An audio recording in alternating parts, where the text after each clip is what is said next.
on human rights and pluriversalism, the principles of dignity, respect, and coexistence that underpin human rights are shared across civilizations and worldviews. Yet different traditions place varying emphasis on rights, responsibilities, and duties. Today, we will explore how these principles are understood and upheld in the context of emerging pluriversal world, how human rights are understood, first of all, but also implemented according to different civilizational understandings. I am pleased to introduce our four distinguished presenters who will each share their own perspectives on this matter.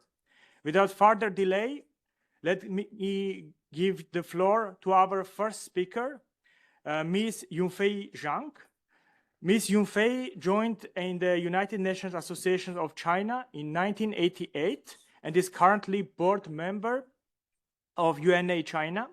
She has previously held positions such as Deputy Director General of UNA China, Vice President of the China NGO Network for International Exchanges, board member of the Chinese Association for International Understanding, and board member of the Chinese Society of International Law. Ms. Zhang, the floor is yours. No, it would go automatically. Thank you very much. Thank you very much, Mr. Moderator, for your kind introduction. Good afternoon, everyone. It is a great pleasure for me to be invited to speak on the significant topic of human rights and pluriversalism. In our globalized world, re-examining the concept of human rights through the lens of pluriversalism is crucial for a more just and inclusive global community. As we know, for decades, the discourse on human rights has been dominated by a single Western-centric narrative that often frames rights as universal in form, but narrow in cultural perspective. However, as our world grows more interconnected, it is imperative to embrace pluriversalism, the recognition that human rights can be understood and practiced through diverse cultural lens while upholding shared core values. The traditional human rights narrative emphasizes individualism, liberty, and the primacy of the individual over the collective. This framework has made invaluable contributions to advancing freedom and dignity worldwide, from ending colonialism to promoting gender equality. Yet, it often overlooks the cultural, historical, and contextual differences that shape how societies perceive and implement human rights. When imposed as a one-size-fits-all model, it risks marginalizing alternative perspectives and failing to address the unique challenges faced by the diverse communities. This is where pluriversalism offers a path forward, and the Chinese cultures provides profound insights into reimagining human rights through a more balanced lens. Chinese philosophy, from Confucianism to Taoism, has long emphasized the interdependence of individuals and society, which deeply influences China's human rights outlook. In Chinese society, the relationship between the individual and the community is highly valued. This cultural background has led to a distinct understanding of human rights in China, with an emphasis on the balance between rights and obligations. For example, when every citizen has the right to a good education, there is also an implicit obligation to use this education to contribute to the development of the country and the well-being of the community. Moreover, China's human rights concept also takes into account the balance between individual rights and collective rights. In the Chinese context, collective rights such as national sovereignty, social stability, and environmental protection are seen as essential for the realization of individual rights. A stable and prosperous country provides a solid foundation for individuals to enjoy their rights. For example, China's poverty alleviation efforts not only improve the living standards of millions of people, fulfilling their right to a decent life, but also contribute to the overall stability and development of the nation. The initiatives put forward by China, such as Global Civilization Initiative and Global Governance Initiative, further demonstrate its commitment to a pluriversal understanding of human rights. The Global Civilization Initiatives calls for dialogue, mutual learning, and respect among different civilizations. It acknowledges that each civilization has its own unique understanding of human rights, and through cultural exchanges, we can gain a more comprehensive and profound understanding of human rights in different contexts. This initiative opposes the imposition of a single model approach to human rights and promotes a more inclusive and diverse global human rights discourse. The Global Governance Initiative focuses on promoting a more just and effective global governance mechanisms.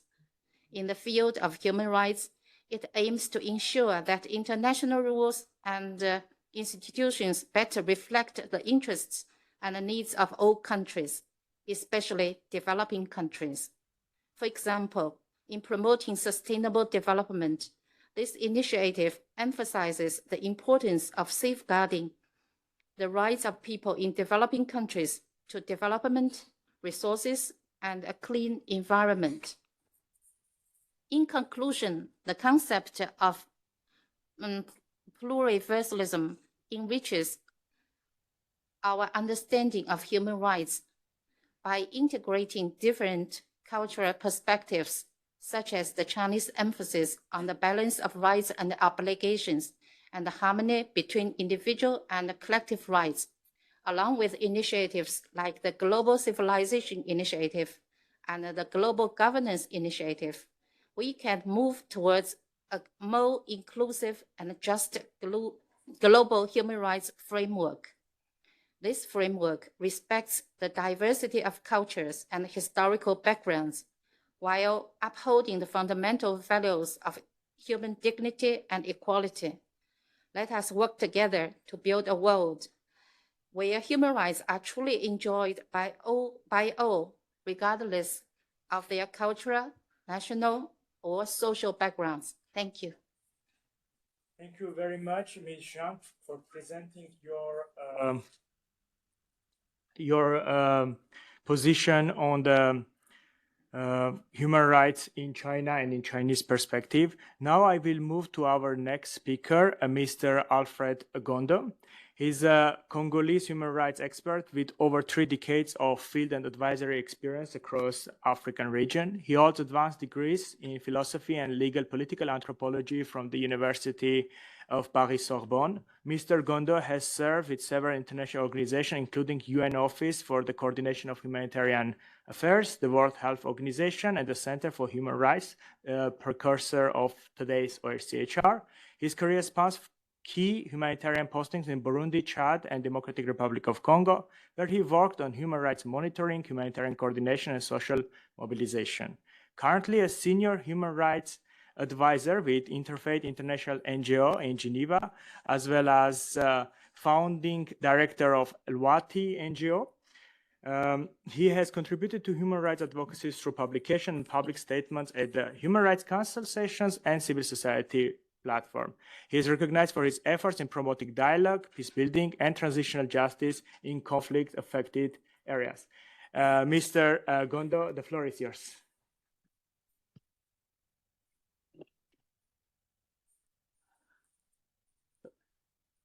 Thank you everyone.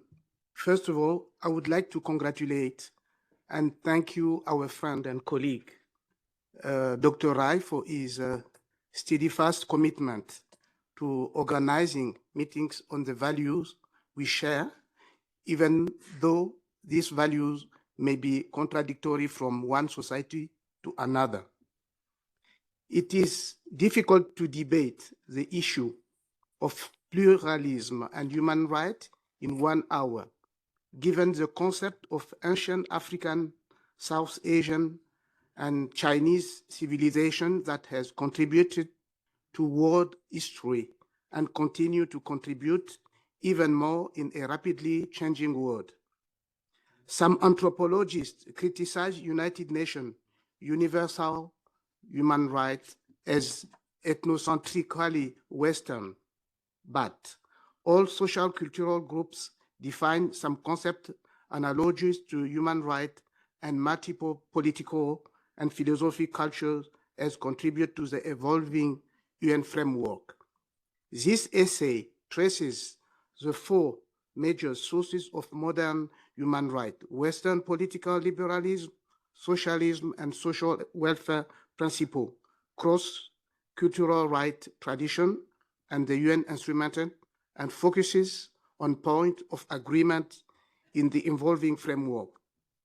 The evidence is used to argue for a pluralist approach to human rights, rather than narrowing universal, Western, or broader cultural relativist approaches, and suggest points for additional anthropological contribution.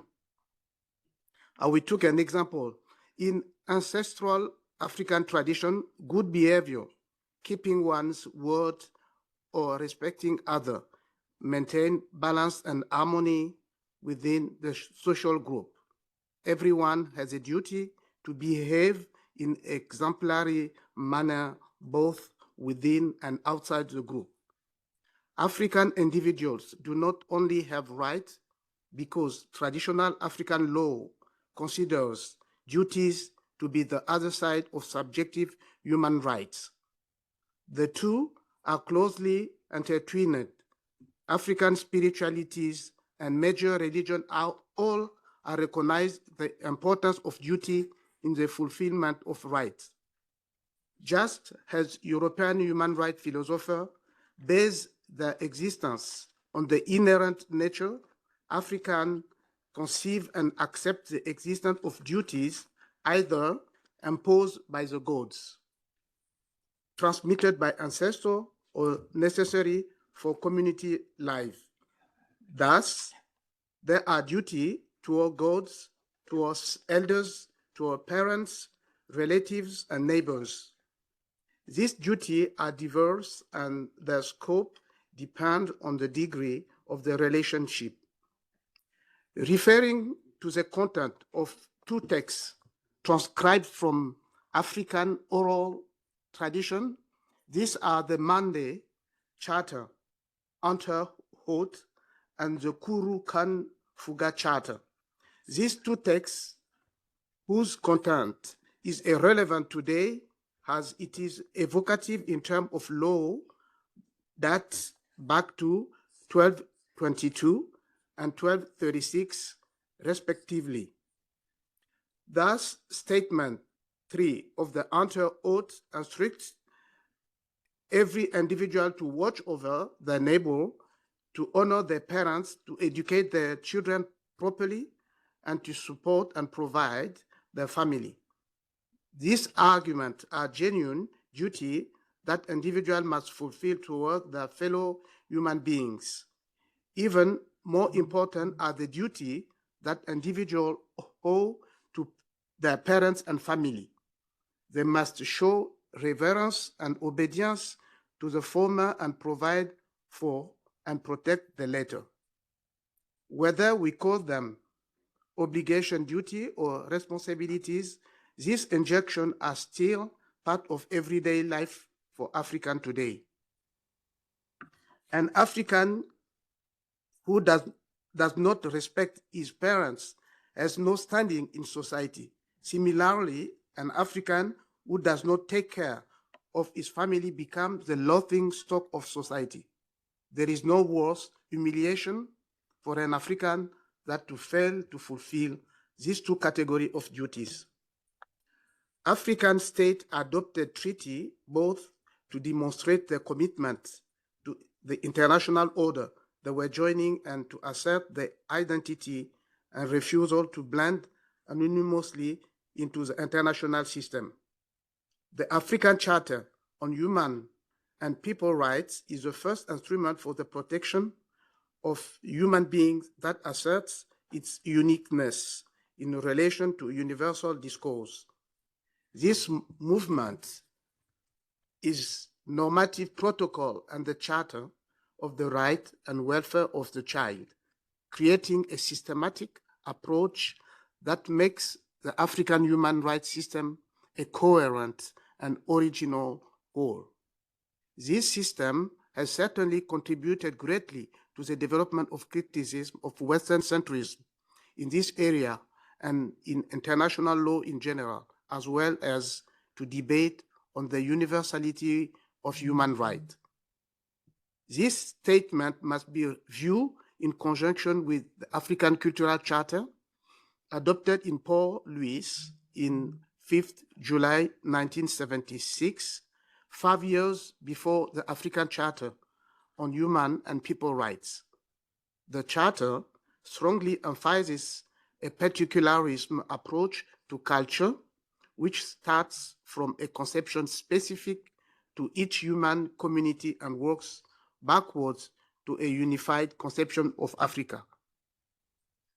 In conclusion, on this basis, the Commission has affirmed that collective environmental, economic, and social rights are essential elements of human rights in Africa. In my humble opinion, pluriversalism can contribute to cohesion, respect for dignity, tolerance, and harmony if we take into consideration the cultural and traditional specificity of each society at a given moment or in its historic development. I thank you. Thank you very much, Mr. Gondo, for your very interesting intervention, also bringing the regional human rights instruments like the African Charter for Peoples and Human Rights, and also trying to see that all these systems are also complementary in certain perspectives. Now I will move to Mr. Conrad Ho, who is an entrepreneur and investor with multiple successful exits. He's chairman of Coho Group, investing in and incubating tech startups and tech-enabled companies, and co-founder of FoundFast, a startup platform showcased at the World Youth Development Forum. He's a member of the HKSAR Youth Development Commission and the executive vice chairman of the Y Elites Association. The floor is yours, Mr. Ho. Thank you. Thank you, everyone.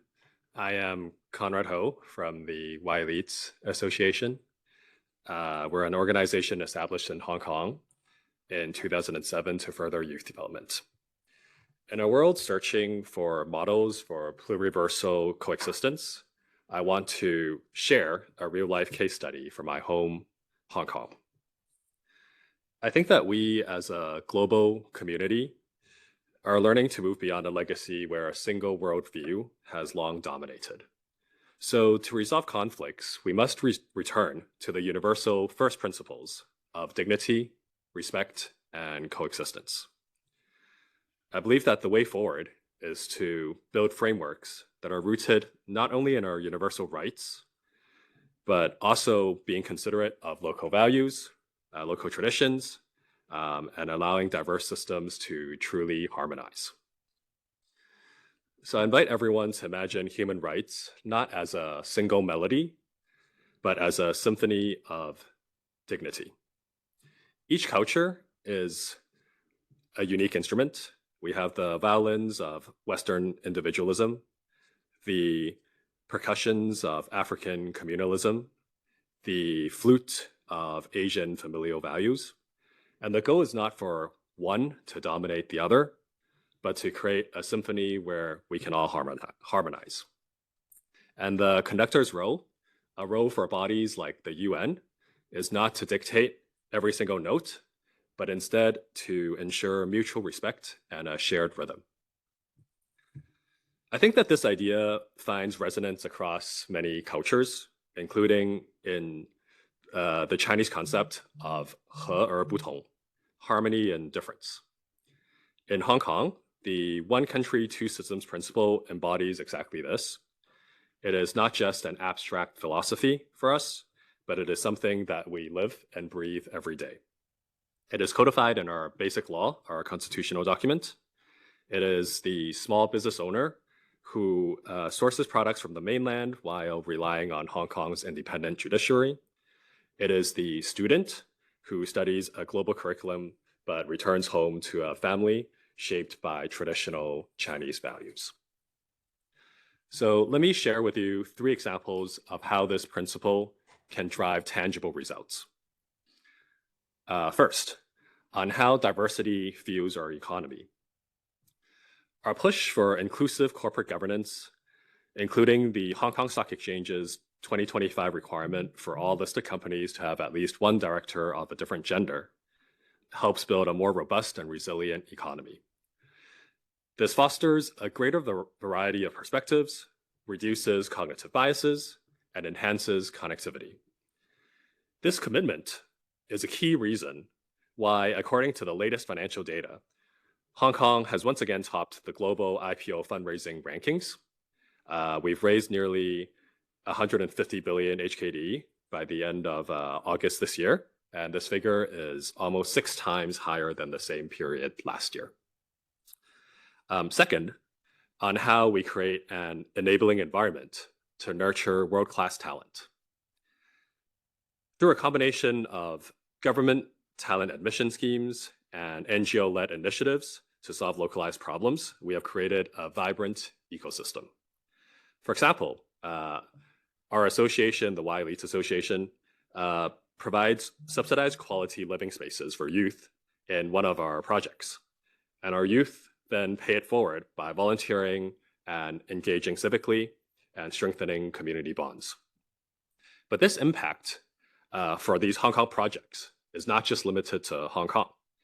Another project I founded connects Hong Kong's resources with global talent, empowering and upskilling marginalized youth through apprenticeship programs. We've seen young people from Ghana increase their income by up to 10-fold after going through our program. I believe that the results speak for themselves. The IMD World Talent Ranking of 2025 places Hong Kong 4th globally and 1st in Asia. However, this economic and social vitality rests upon a very important fundamental foundation, a robust legal framework that guarantees stability. So my final point is that ensuring a baseline of societal stability is an essential precondition for diversity, talent, and truly pluriversal coexistence. Our experience in Hong Kong has taught us that legislation, including NSL, the National Security Law, SNSO, the Safeguarding of the National Security Ordinance, is essential to provide this foundation and to creating a predictable and secure environment for a true plurality of voices to flourish. This stability allows not just for economic prosperity, but also for the preservation and the evolution of core cultural values, like the Confucian principle of filial piety, which continues to shape our family structures and social responsibilities. It enables Hong Kong to be that unique synthesis of an international metropolis where people of diverse backgrounds live, work, and thrive together, all while traditional values inform a modern, pluralistic society. The success of this approach is confirmed by the Fraser Institute's Economic Freedom of the World report, which ranks Hong Kong as the world's freest economy in 2025 and top in the freedom to trade internationally. This demonstrates that stability and freedom are not opposites, but 2 sides of the same coin. It is the very coin that purchases the space for pluriversal coexistence. So to conclude, coexistence is not about one system erasing another. It is about weaving different realities into a single, strong social fabric. From Hong Kong, we have learned that this symphony, while challenging, is indeed possible. And it requires listening, patience, and the conviction that our harmonious chorus will be indefinitely more powerful and more beautiful than any solo. So we offer our Hong Kong journey as a living musical score for this vital global dialogue. Thank you again. Thank you very much, Conrad. And I forgot to mention that Conrad has been also recognized as a Prestige 40 Under 40 honoree, RSA Fellow, Outstanding Young Entrepreneur in the Greater Bay Area, and also US Chess Federation National Master, and a great panelist also. We can add it to it.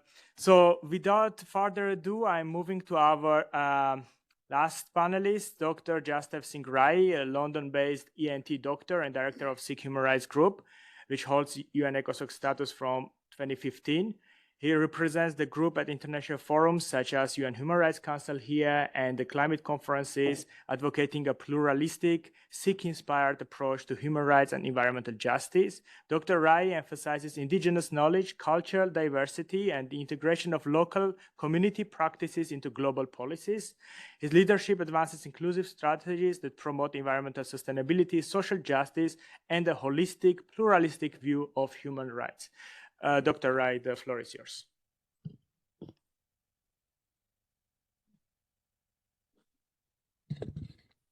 Thank you very much. It's a very interesting topic. Until about a decade ago, the focus was generally about entrenching UN systems and monitoring processes from the Charter compliance to human rights. The general gist was that better implementation ensured by more intrusive monitoring within states and reporting with regional and state offices would deliver the objectives of the UN. The contradiction in this is the state is sovereign. It is sovereign not just territorially, but also in the system of political governance, jurisprudence, development, aims and culture, or cultures that it considers best suited to its population.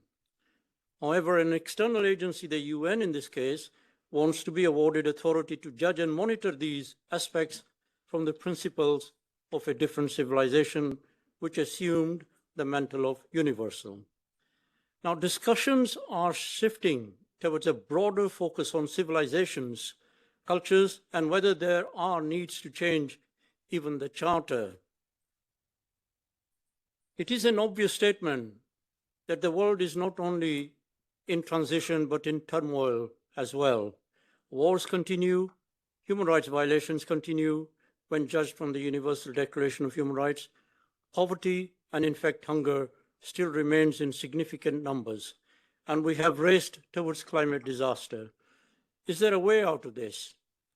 I believe there are solutions if we can be less dogmatic about universalism and more flexible towards coexistence and pluralism. Our topic today is human rights in a pluriversal world. We believe we are moving towards a pluriversal future where we can respect the wisdom of civilizations and cultures that have evolved over centuries, if not thousands of years. So we need to create an institutional framework that enables coexistence of different perspectives and worldviews, rather than seek to impose a universal gridlock on systems of governance, law, and development based on the political philosophy and evolution of one civilization.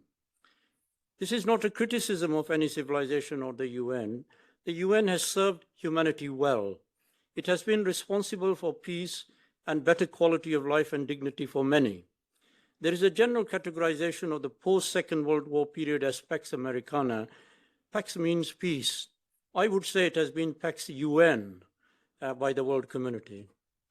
When the UN was formed and the UDHR was drafted and the systems of implementation and monitoring were instituted, power was concentrated in the hands of Occidental civilization.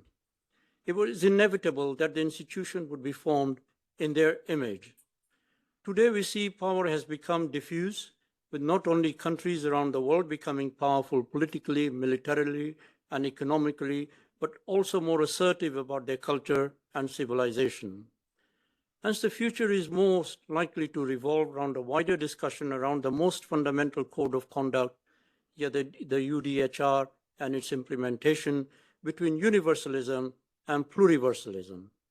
Without becoming too ambitious, let's just see how human rights are perceived and implemented in reality around the world.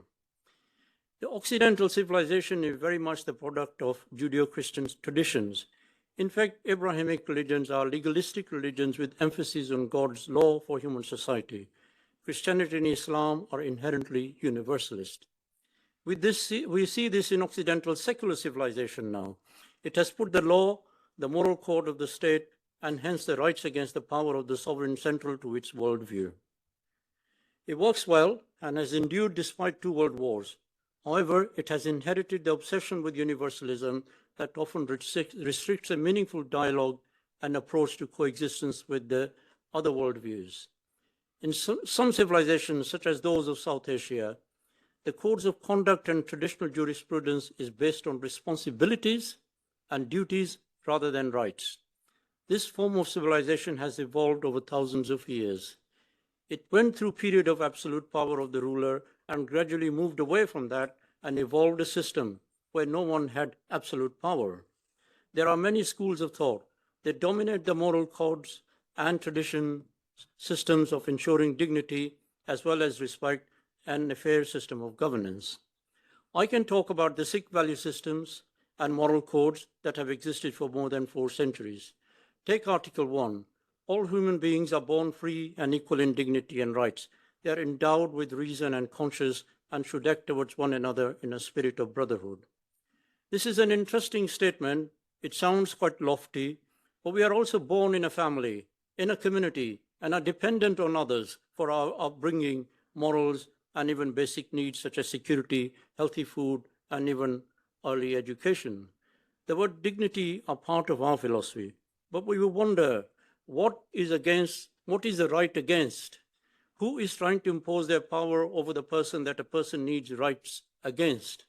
This is a fundamental difference between cultures and civilizations that transfer absolute power to someone or an authority, and others that feel sovereignty is pooled and conditional rather than assumed by an authority.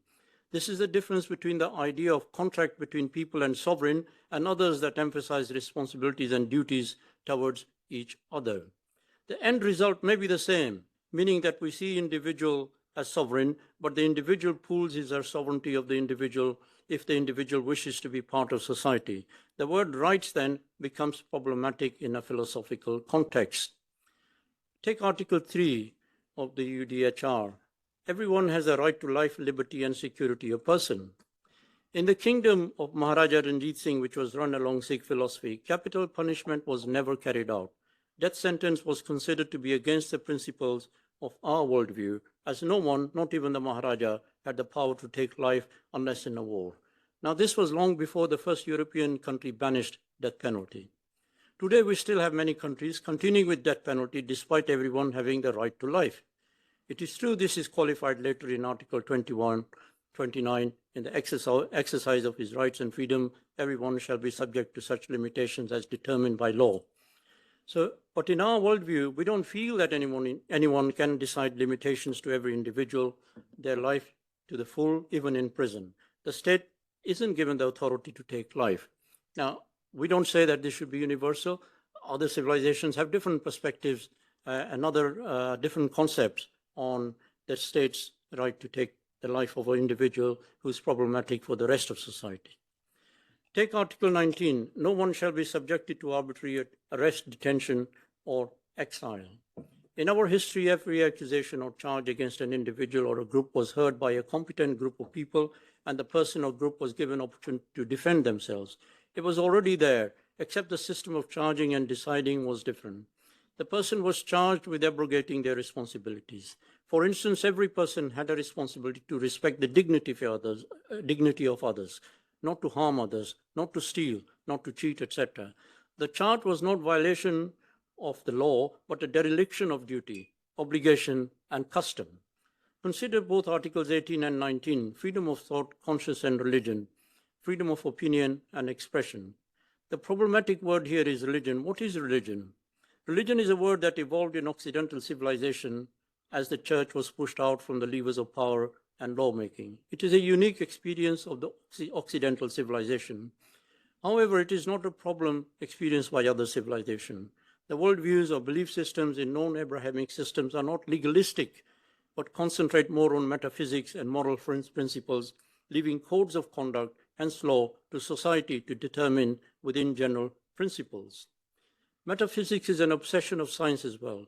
It is remarkable that many of the ideas we ascribe to science, such as evolution, time, space, numerous universes, already existed in South Asian worldviews, including ours. Why are our ideas on these categorized as religion and science as a fact? Take the issue of gender equality.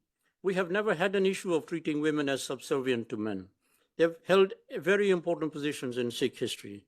The person who was leading negotiation of the defeat of the Sikh armies in 1846 was a lady, Maharani Jinder. The British governor wrote in his diary, "What sort of society is this that has a woman to negotiate for it?" That hate for a woman with so much power led the British to treat her abysmally, even taking her 8-year-old child from her. The point is that UDHR and many treaties assume that the experience of the Occident and its worldview is universal to all.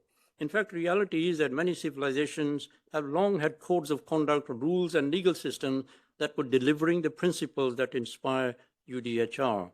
We never had inequality, so the politics of equality is a bit superfluous to us Sikhs.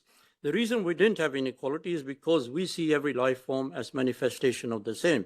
Hence, discrimination and inequality is essentially an act against oneself. The basis of treating everybody with respect is not legalistic or the right of everyone to dignity, but a responsibility to treat all life as an extension of oneself as diverse manifestation. That's how we see things. The argument could be, if the result is the same, then what is the issue? If the UDHR principles are also in your philosophy, then why change the UDHR? Quite simply, really, there are two matters here. We all wear clothes to cover our bodies against cold, heat, and to appear with dignity. But some wear basic clothes, others spend a lot of money on expensive designs. We have different preferences. Some cover the whole body, and some show a lot of the body. We don't have a universal code of dress. Human beings are diverse and feel comfortable with different perspectives and outlooks. Similarly, systems of codes of governance and laws are also designed differently in different civilizations, even if the end intention is the same.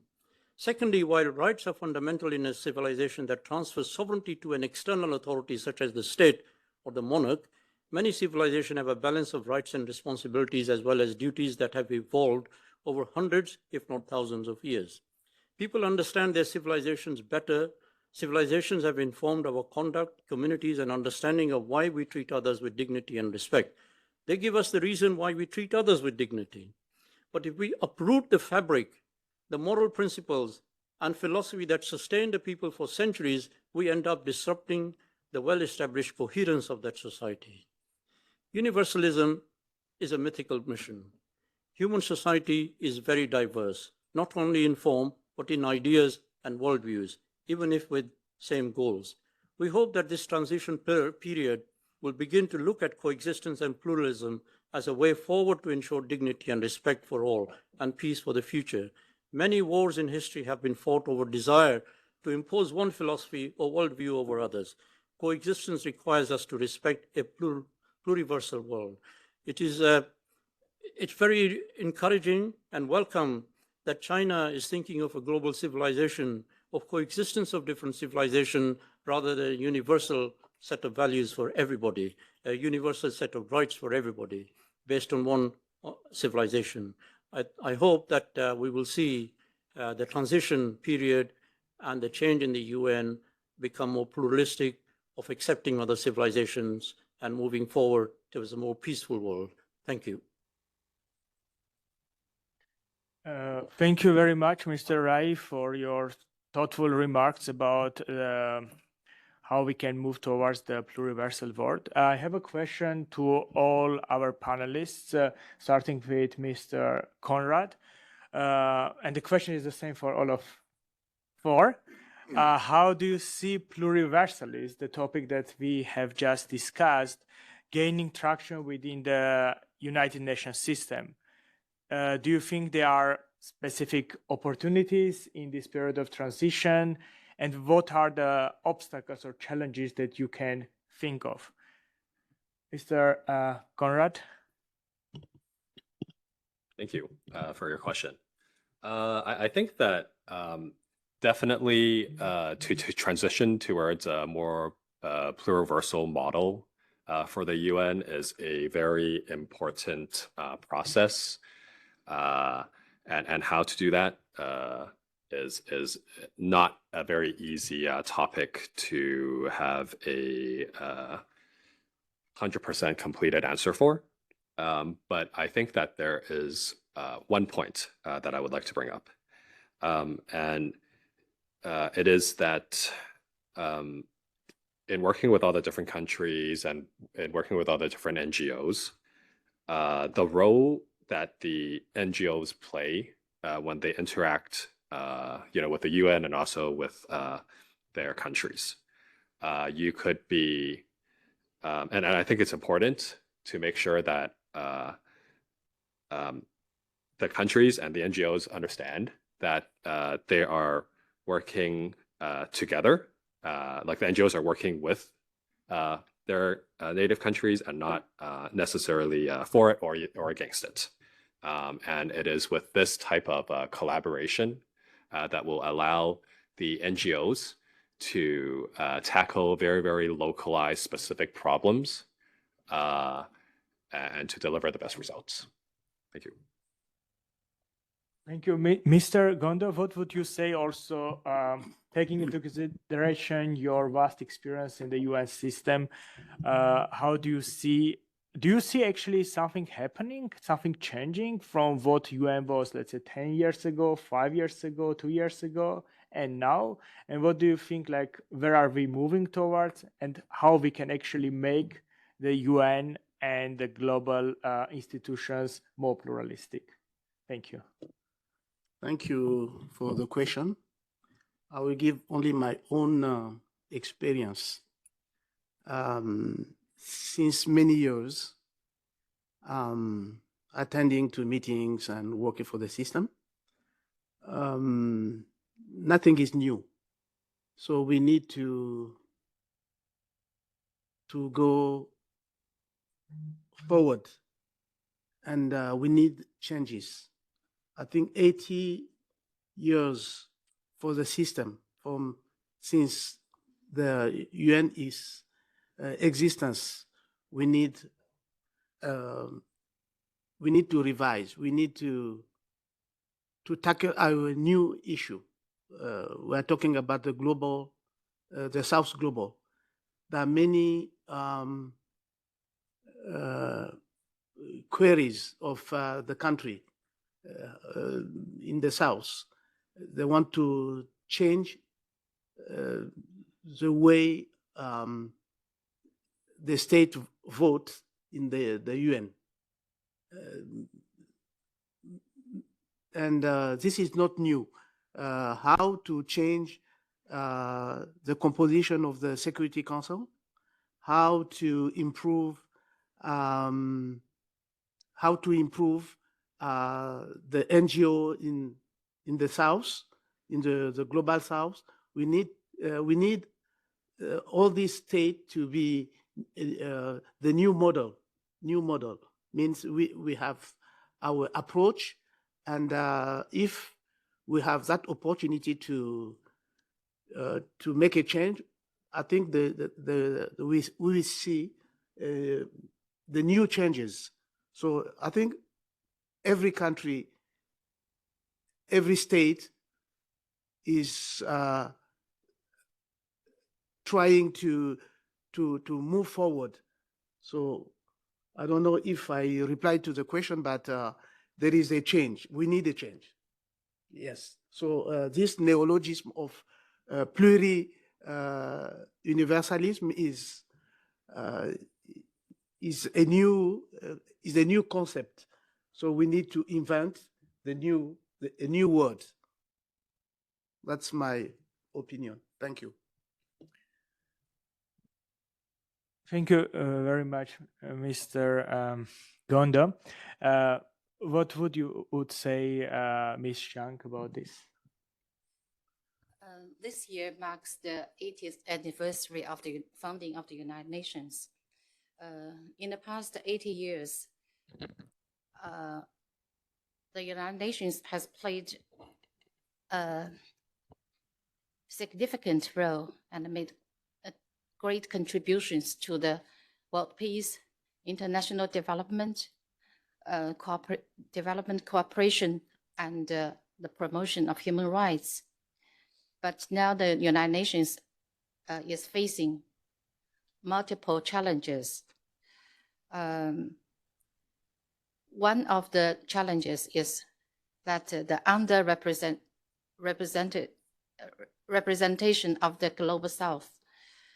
So I think the more voices from the developing countries should be heard, and that they should be more representative.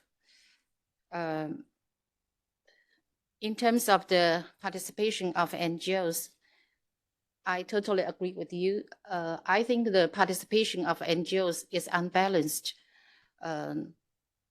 between the North and the South. We can see NGOs based in Geneva. There are about 400 NGOs based in Geneva, but more than 80% of them are from the developed countries. NGOs from the developing countries are very few here. So, and also the NGOs from the developed countries have more funding and they have more professional staff. So I think when we have more participation in the United Nations, but actually it is unfair because NGOs from the Global South are underrepresented. So I think the United Nations should promote the capacity building for the NGOs from the developing countries so that they have better participate in the UN affairs. Thank you. Thank you. And Dr. Rai, your thoughts? Okay, I think shifting very entrenched positions can be very difficult. And I think that one of the problems that a change faces is that most of the diplomats around the world are brought up from with the same diet of education, same international theories, and same institutional structures. And they are used to it, and challenging with something new can be quite daunting for them. But the change, I think, will have to come with some powerful countries insisting that we need to look at some of the fundamentals. It's often said when the Charter was formed and the UDHR was eventually formed, that even China was there, but that China that was there was the one in Taiwan now. It wasn't the mainland China which was represented there, so I wouldn't say Chinese civilization was represented there. India was not even represented there. Mahatma Gandhi had said, looking at the Charter and the UDHR, that this is not going to work. His views were not taken into consideration because he said, put more emphasis on responsibilities and duties as well. He was marginalized. So I think we are where we are now. The increasing voice coming from the secretariats of the various departments is human rights violations are increasing. Well, sometimes you have to ask, because I come from a medical background, I know about 40 years ago, or 50 years ago, the doctor blamed the patient for not taking the medicine properly when the medicine didn't work. But then there came evidential medicine, and we began to look at the idea that different human beings are different, different medicines work for different countries. And perhaps we need to look at the whole structure of the UN and the UDHR. Maybe the medicine isn't working because it may not be suited for every civilization and culture and country. Is there a need for a pluriversal approach? On the NGOs again, and I think one of the problems that many NGOs from developing countries come across is that there's an idea of what an NGO is within the UN system. An NGO has to be working against the state, has to be adversarial, has to be questioning the state. Now, that is not the process in many other countries and cultures where there is more of a cooperation between the state and NGO sector to deliver things such as development and poverty and things like that. So the NGO in many other countries are not necessarily sitting there with placards and always questioning the state, but are working with that. But that within the UN system is a bit of an inconsistency. So that's where I'm saying that you need to start looking at some of the fundamentals. We can't do as an NGO, but we hope some countries will begin to take this discussion further.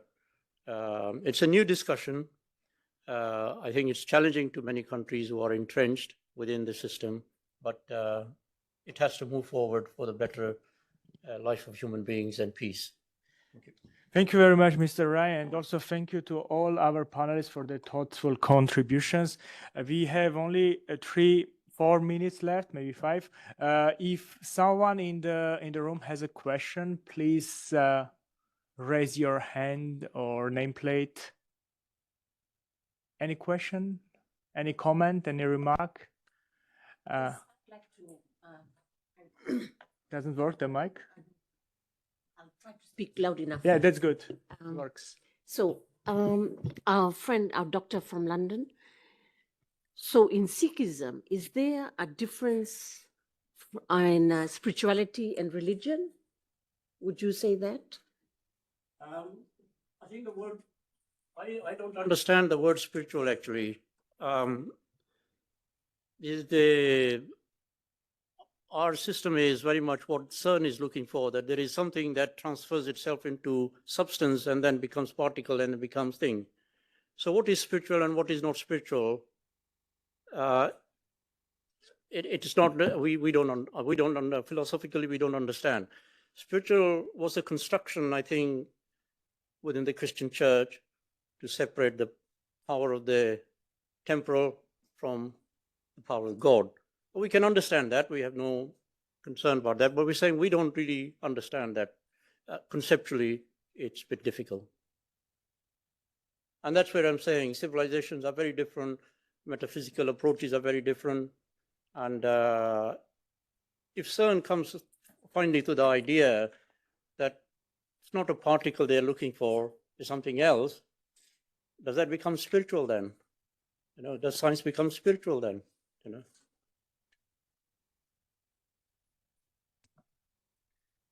Any other concluding remarks from the panel? No, I think I should thank again everyone here. Neologism of pluriversalism, as Mr. Gonda has mentioned, is taking some traction in the UN spaces. And I think events like these are actually contributing to this. I think one of the ways of making UN more diverse and more plural is actually never giving up and continuing on collaboration of the NGOs, which are bringing new perspectives, which can be tested by time, of course, which can complement existing structures, which can change the existing structures. But I think it was quite interesting. I learned myself as an observer a lot from your interventions. And I also like the fact that we brought different perspectives from the business to the UN background, from the UN association background at a regional level, and also from the faith perspectives and civil society background. Thank you very much for being here for us during your lunchtime, and have a great afternoon.